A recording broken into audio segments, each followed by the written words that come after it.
So if you can have an array of almost anything, can you have an array of arrays?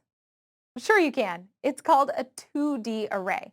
We call it a two-dimensional array, mostly to help us visualize how the information is stored.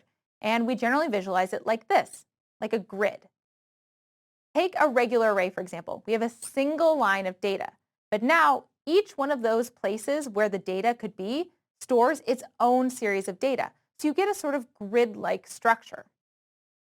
Other than that, 2D arrays function almost exactly the same as regular arrays. We just have to keep in mind that now we need a little bit more information to work with them. So how do you construct a 2D array? You start with the type, because it still all has to be the same data type.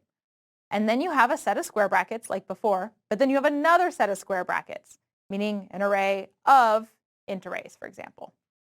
Then you need two separate numbers for the size of it. One for the number of rows, one for the number of columns.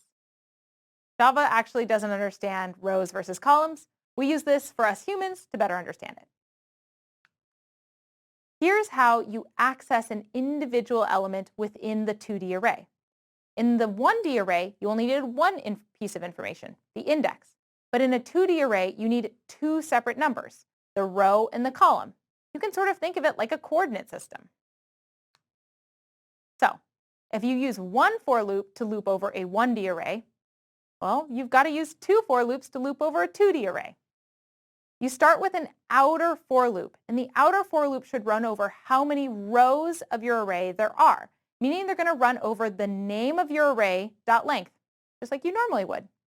But then inside of that, you have another loop. It's nested inside, and that is going to run over each individual array at each row index.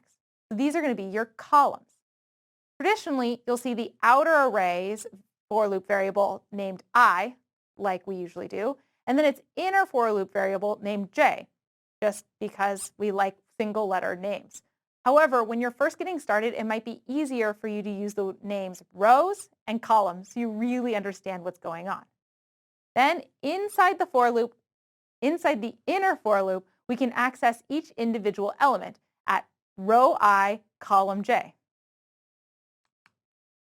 So let's write some code to fill up a 2D array. And we want to fill it up with the coordinates that represent where each element is.